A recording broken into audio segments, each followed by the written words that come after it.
Hello friends, তোমরা দেখছো আরবিকে study. তো বন্ধুরা, আজকে এই ভিডিওটি সকল পুলিশ প্রার্থীদের জন্য খুবই গুরুত্বপূর্ণ হতে চলেছে। তো বিশেষ করে তোমরা যারা ডাব্লিউপি কনস্টেবলের ফাইনাল রেজাল্টের জন্য ওয়েট করে আছো এবং তার সাথে তোমরা যারা কলকাতা পুলিশ কনস্টেবলের প্রিলিমিনস পরীক্ষা দিয়েছিলে, তো তোমাদের জন্য কিন্তু খুবই খুবই গুরুত্বপূর্ণ এবং তার সাথে ডাব্লিউপি কনস্টেবলের নতুন ভ্যাকান্সির জন্যও কিন্তু খুবই গুরুত্বপূর্ণ।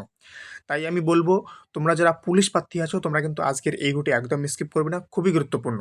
তোমাদের ফাইনাল মেরিট লিস্ট কবে দেওয়ার সম্ভাবনা রয়েছে, তোমাদের ফাইনাল মেরিট লিস্টের উপর যে কেসগুলো আছে সেই কেসগুলোর কী হবে, সমস্ত কিছু আলোচনা করব। এবং তার সাথে কিছু তোমরা ফেক নিউজ শুনতে পাচ্ছ বর্তমান সোশ্যাল মিডিয়ায়, সেটা নিয়েও আজকে আলোচনা করব। তাই সব মিলিয়ে তোমাদের জন্য কিন্তু আজকের এই ভিডিও খুবই গুরুত্বপূর্ণ হতে চলেছে। তাই তোমরা কিন্তু একদম ভিডিওটি স্কিপ করবে না। এবং তার সাথে বলে রাখি, তোমরা যারা চ্যানেলে নতুন আছো তারা অবশ্যই চ্যানেলটিকে সাবস্ক্রাইব করবে, কারণ এই চ্যানেলে কিন্তু প্রতিনিয়ত পুলিশ পরীক্ষার যে কোনো আপডেট দেওয়া হয়। তাই প্রতিনিয়ত পুলিশ পরীক্ষার যে কোনো আপডেট পাওয়ার জন্য অবশ্যই চ্যানেলটিকে সাবস্ক্রাইব করবে।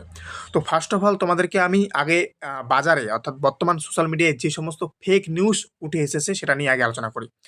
তো তোমরা জানো যে আমাদের এই যে রিক্রুটমেন্টটা ডাব্লিউপি কনস্টেবলের যে রিক্রুটমেন্টটা, এটা 2024-এর রিক্রুটমেন্ট। তখন কিন্তু পুরনো সরকার ছিল, অর্থাৎ টিএমসি সরকার ছিল, তোমরা জানো। কিন্তু বর্তমানে হচ্ছে এখন 2026, এখন নতুন সরকার এসেছে, বিজেপি সরকার, তাই তো? এটা কিন্তু সবাই জানো। তো এখন কথা হচ্ছে, অনেকেই অনেক জায়গায় অনেক রকমভাবে একটা ভুয়ো খবর ছড়াচ্ছে যে তোমাদের এই 2024-এর যে রিক্রুটমেন্ট তার ফাইনাল প্যানেলটা নাকি বাতিল হবে। তো আমি পরিষ্কারভাবে তোমাদেরকে বলে রাখি, তোমরা কান খুলে শুনে রাখো, তোমার প্যানেল অর্থাৎ পুলিশ রিক্রুটমেন্ট বোর্ডের যে প্যানেল সেটা কখনো বাতিল হয় না। ওকে, কখনো বাতিল হবেও না। কারণ সরকার তো যাবেই, সরকার যে কোনো সময় চেঞ্জ হতেই পারে। তাই বলে কি পুলিশ রিক্রুটমেন্টে যে সমস্ত রিক্রুটমেন্ট হয়েছে সেটা কি কখনো চেঞ্জ হয়? কারণ সেটা একটা ভোটের মাধ্যমে হয়। এই যে মনে করো মাধ্যমিকের রেজাল্টটাই বলো, মাধ্যমিকের রেজাল্টটাই বলো, আজকে কিন্তু মাধ্যমিকের রেজাল্টটা দিয়েছে, তাহলে কি মাধ্যমিকের রেজাল্টটা কি আবার নতুন করে আপডেট করবে? কখনো নয়।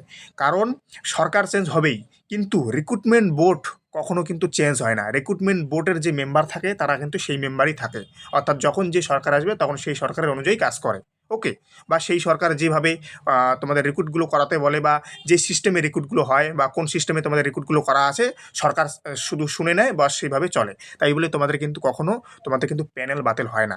তোমরা শুনে নেবে, আসামেও কিন্তু সেই রকমও একটা ঘটনা হয়েছিল। 2015-র কিন্তু রিক্রুটমেন্ট ছিল, 2016 সালে নতুন সরকার আসে এবং তারপর কিন্তু 2017 সালে সেই রিক্রুটমেন্টে কিন্তু জয়েনিং হয়। ওকে, সেটা কিন্তু কখনো বাতিল হয় না। ওকে, এবং আবার বলতেও পারো যে 2011 সালে রিক্রুটমেন্ট বাতিল করা হয়েছিল। তো তোমাদেরকে বলে রাখি, 2011 সালে যে রিক্রুটমেন্টটা বাতিল করা হয়েছিল সেটা হচ্ছে প্রাইমারি টেট। ওকে, সেটা কিন্তু জয়েনিং হয়নি।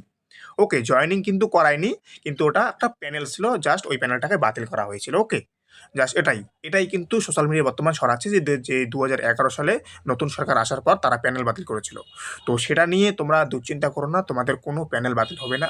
আর রইলো তোমাদের কেসগুলো, তো তোমাদের কিন্তু কেস থাকুক বা না থাকুক তার উপর কিন্তু এখন মনে হচ্ছে তোমাদের কোনো ডিফেন্ড করবে না।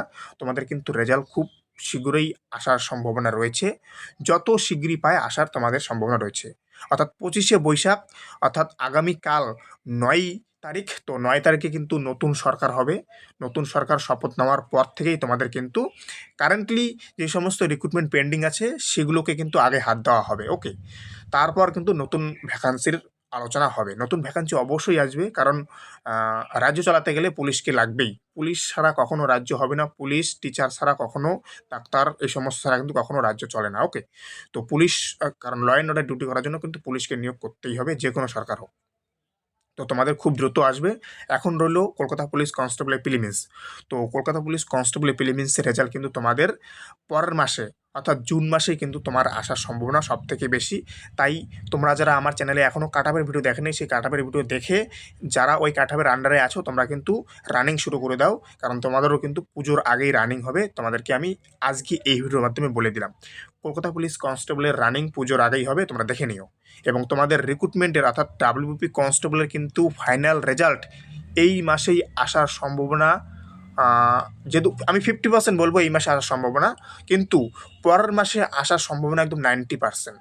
এই মাসে, অর্থাৎ এই মাসে ডাব্লিউপি কনস্টেবলের রেজাল্ট আসার চান্স 50%। যদি আসে তাহলে তো ভালো, না আসলে পরের মাসে তোমাদের রেজাল্ট আসবে একদম 100-এ 100, তোমরা দেখে নিও। ওকে, এরপর থেকে তোমাদের যত রিক্রুটমেন্ট হবে আশা করি সেই রিক্রুটমেন্টগুলো খুব দ্রুত হবে, ওকে। এবং নতুন ভ্যাকান্সিও কিন্তু তোমাদের খুব শীঘ্রই আসতে চলেছে। আমি যেটা বললাম তোমাদের কিন্তু এখন কেজ আর কোনো ডিপেন্ড করবে না, তোমাদের রেজাল্ট কিন্তু খুব শীঘ্রই বেরোতে চলেছে, ওকে। তো থ্যাংক ইউ ফর ওয়াচিং আরবিকের স্টাডি। দেখা হচ্ছে আবার কোনো নতুন আপডেটের সাথে, ততক্ষণ ভালো থাকবে, সুস্থ থাকবে। জয় হিন্দ, জয় ভারত, বন্দে মাতরম।